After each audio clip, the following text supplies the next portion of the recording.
पेट पालने के लिए 6 साल की उम्र में भैंस चराया, दूध बेचा, ठेले पर काम भी किया।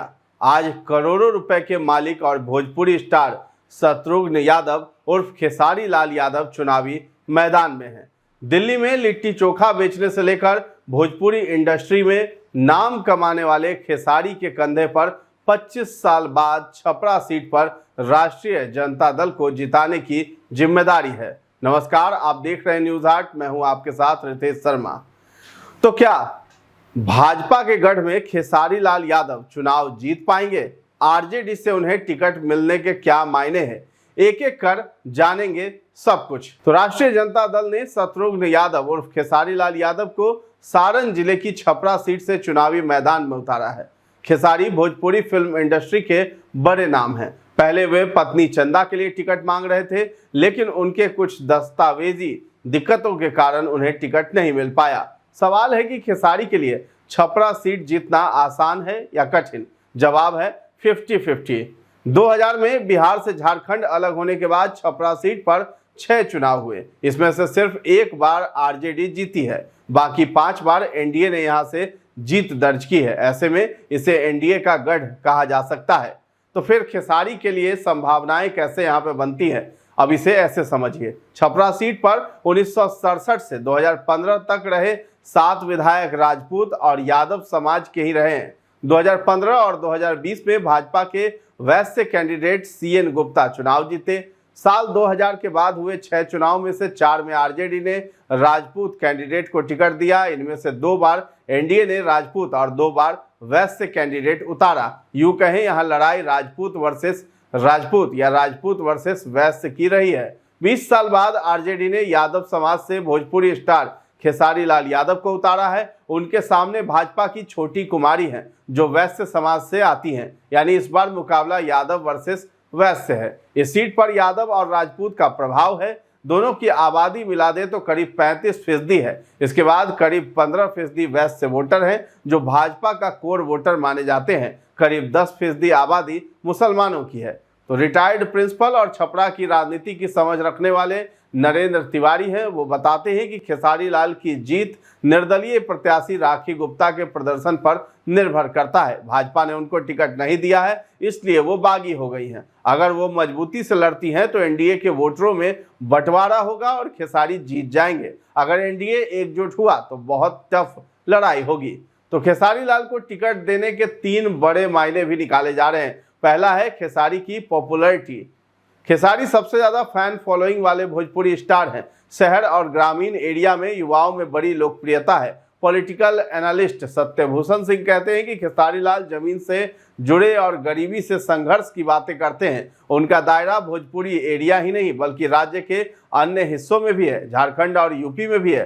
पार्टी उनका इस्तेमाल चुनाव प्रचार में करेगी। खाटी भोजपुरी बेल्ट में 9 जिले आते हैं: सारण, सिवान, गोपालगंज, पूर्वी चंपारण, पश्चिमी चंपारण, कैमूर, बक्सर, रोहतास और भोजपुर। इसमें विधानसभा की 67 सीटें हैं, मतलब बिहार की 27.6% सीटें हैं। तो तेजस्वी ने खेसारी को 1 सीट देकर के 67 सीटों का समीकरण साध लिया है। तो भोजपुरी बेल्ट महागठबंधन के लिए बहुत ही खास है। इसको हम डेटा से भी आपको समझाते हैं। 2020 विधानसभा चुनाव में महागठबंधन में भोजपुरी इलाके में अच्छा प्रदर्शन किया था। 67 में से 38 सीटें जीती थी, यानी 56.7%। एनडीए भोजपुरी बेल्ट में सिर्फ 28 सीटें जीत पाया था। 28 में से 17 सीटें चंपारण इलाके की थी। एनडीए ने चंपारण की 21 में से 17 सीटें जीती थी। इस बार भोजपुरी बेल्ट 2 फेज में बंट गया है। पहले फेज में 5 जिले सारण, सिवान, गोपालगंज, भोजपुर और बक्सर। दूसरे फेज में पूर्वी और पश्चिमी चंपारण,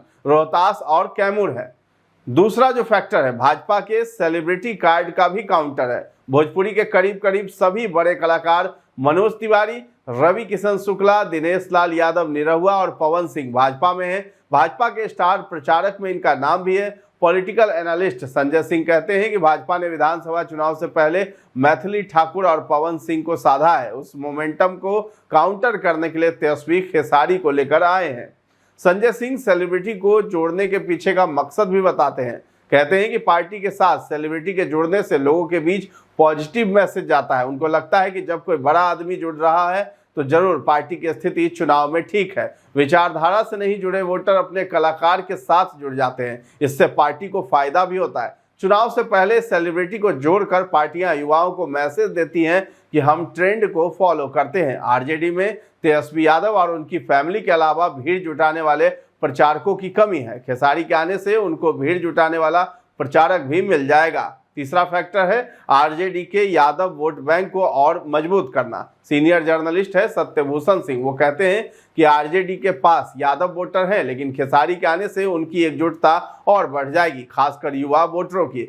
सत्यभूषण आगे कहते हैं कि फिलहाल भोजपुरी इंडस्ट्री में यादव समाज से आने वाले सभी कलाकारों में खेसारी की अपील ज्यादा है। उनके साथ जुड़ने से युवा वोटरों में मैसेज जाएगा कि पार्टी सिर्फ राजनीति ही नहीं, बाकी अलग अलग फील्ड के लोगों का भी सम्मान करती है।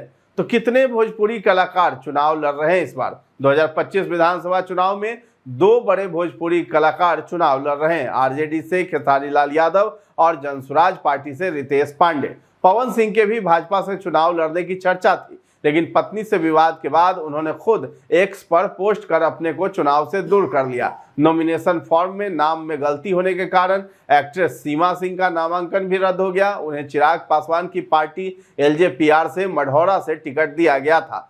तो खेसारी ने टिकट पाकर क्या पवन सिंह को पीछे छोड़ दिया है? ये भी बड़ा सवाल है। तो भोजपुरी इंडस्ट्री में पवन सिंह और खेसारी के बीच मनमुटाव की खबरें आती रहती हैं। दोनों एक दूसरे के खिलाफ बोलते रहे हैं। इसके साथ साथ उनके समर्थक भी एक दूसरे की काफी आलोचना करते हैं। अब जब खेसारी लाल चुनाव लड़ रहे हैं और पवन सिंह सिर्फ स्टार प्रचारक बनकर रह गए हैं, तो सोशल मीडिया पर दोनों के समर्थक इसे हार जीत से जोड़कर देख रहे हैं। इसके कारण को समझिए, पवन सिंह को किसी पार्टी की तरफ से सिंबल नहीं मिला है। 2024 लोकसभा चुनाव में भाजपा ने आसनसोल से टिकट दिया, लेकिन बाद में वापस ले लिया। तब पवन सिंह काराकाट से निर्दलीय चुनाव लड़ गए और हार गए। 2025 विधानसभा चुनाव के ऐलान से पहले 30 सितंबर को पवन सिंह ने भाजपा में वापसी की है।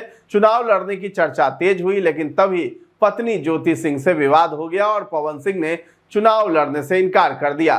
तो खेसारी लाल पत्नी का नाम जो है वोटर लिस्ट में नहीं था, तो अब खुद लड़ने का फैसला किया।